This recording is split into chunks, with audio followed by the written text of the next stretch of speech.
आज आपण भारतीय संविधानाचा आज जो अमृत महोत्सव आहे त्या अमृत महोत्सवी कार्यक्रमामध्ये संविधान दिवस सोहळा हा आज या ठिकाणी रमाबाई आंबेडकर नगर शहीद स्मारक या ठिकाणी मनवण्यात आलेला आहे।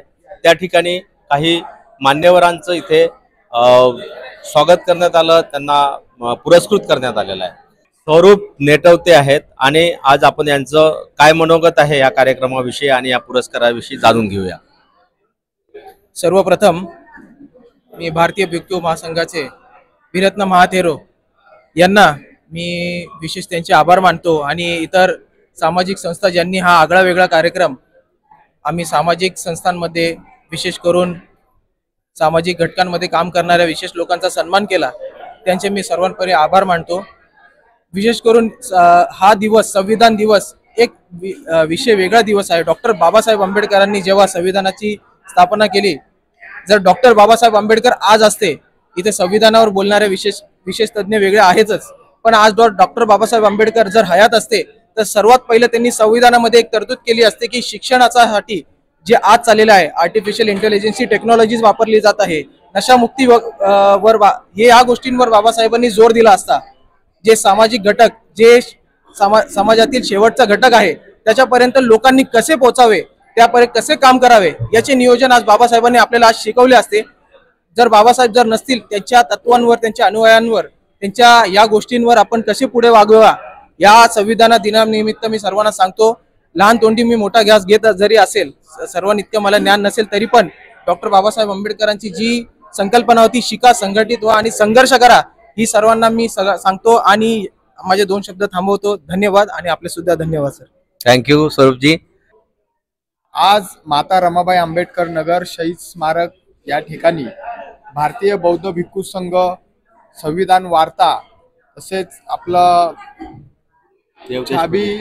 छाबी फाउंडेशन आणि देवदेश प्रतिष्ठान, आमचे त्रिरत्न महाथेरो सर आणि तसेच या ठिकाणी वैभव देवगिरीकर सर हे नेहमीच एक समाजामध्ये या वसाहतीमध्ये काही ना काही उपक्रम राबवत असतात। आणि आज मी ह्या रमाबाई आंबेडकर नगरामध्ये वसाहतीमध्ये राहतो। मी ह्या कार्यक्रमाला आल्यानंतर मी या ठिकाणी पाहिलं की असा कार्यक्रम मी कधीच पाहिला नाही। म्हणजे पहिल्यांदा मी असं काहीतरी की आम्ही जे कार्य करतो ह्या कार्याचा कुठेतरी गौरव करण्यात येतो आणि तो गौरव पण ह्या नावाने दिलेला आहे की माझ्या मागे संविधान मार्गदर्शन व तळागाळात जाऊन काम करणाऱ्या मान्यवरांचा विशेष सन्मान। म्हणजे संविधान, भारतीय संविधानामध्ये स्वातंत्र्य, समता, बंधुत्व, डॉक्टर बाबासाहेब आंबेडकरांनी प्रत्येक घटकांना न्याय देण्यासाठी हे जे भारताचं संविधान बनवलं, तर ह्या घटकांना न्याय कोण देऊ शकतं, ह्या घटकांना न्याय कोण देऊ शकतं हे डॉक्टर बाबासाहेब आंबेडकरांनी जाणलं। आणि आज तुम्ही बघताय की या ठिकाणी ज्यांचं या ठिकाणी पुरस्कार जाहीर झाला, तर मला असं वाटतं की हे संविधानाचे अंग आहेत। अगदी बरोबर। आणि ह्या माध्यमातून मी बघितलं की आज या ठिकाणी कोणतरी मोफत जेवण देणारं होतं, तर जसं आमचे मित्र आहेत स्वरूप नेटावटे, हे व्यसनमुक्तीवरती काम करतात। मी डॉक्टर बाबासाहेब आंबेडकर यांच्या जयंतीमध्ये डीजे न लावता किंवा कोणताही वायफळ खर्च न करता एखाद्या गरजू व्यक्तीचं घर मी उभारून देतो। किंवा या ठिकाणी महिला बचत गटावर काम करणारे, शासनाच्या अनेक वेगवेगळ्या घटकांवर काम करणारे, ह्याला म्हणतात भारत देशाचं संविधान। अगदी बरोबर। आणि हे संविधान माणसाने माणसासाठी बनवलेलं आहे। म्हणून मला असं वाटतं की आजचा जो संविधान दिवस आहे, खऱ्या अर्थानं ह्या दिवसाचं महत्व मी तरी माझ्या आयुष्यात कधी विसरणार नाही। म्हणजे मला जे महत्व कळलं, अन्यथा आम्ही काहीतरी वेळ काढून पळून जातो, परंतु ह्या वेळेला आज मी 6 वाजता आलो आणि आता मला वाटतं जवळपास 10 वाजले, परंतु मी खुर्चीमधून हललो नाही। मलाही आनंद वाटला, फार छान। डॉक्टर वैभव देवगिरीकर असतील, आमचे सगळे भिक्खू निवासाचे सगळे भिक्खू असतील, आमचे वीररत्न महाथेरो आहेत, हे नेहमीच यांचं मार्गदर्शन आम्हाला या ठिकाणी लाभतं। आणि खरोखर आज तुम्ही या ठिकाणी पत्रकार पण आलात, तुम्ही संविधान वार्ता तुम्ही याच्यामध्ये आहात, या कार्यक्रमामध्ये आयोजक म्हणून आमचे तानाजी कांबळे साहेब देखील आहेत। मला या ठिकाणी खरोखर खूप आनंद वाटतोय की या ठिकाणी पुरुषांपेक्षा जास्त महिलांची गर्दी होती।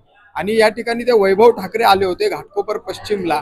आज ह्या मुंबईमध्ये मला सांगा, पर्यावरणावरती काम करणारं असं कोण आहे कुणाला काय पडलेलं आहे ह्या मुंबईच्या धावपळीच्या जीवनामध्ये.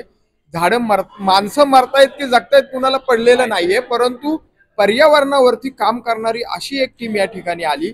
परत एक पाल म्हणून त्या एका स्मशानभूमीमध्ये काम करणारा व्यक्ती, की आज तो समाजाकडून दुर्लक्षित झालेला व्यक्ती होता.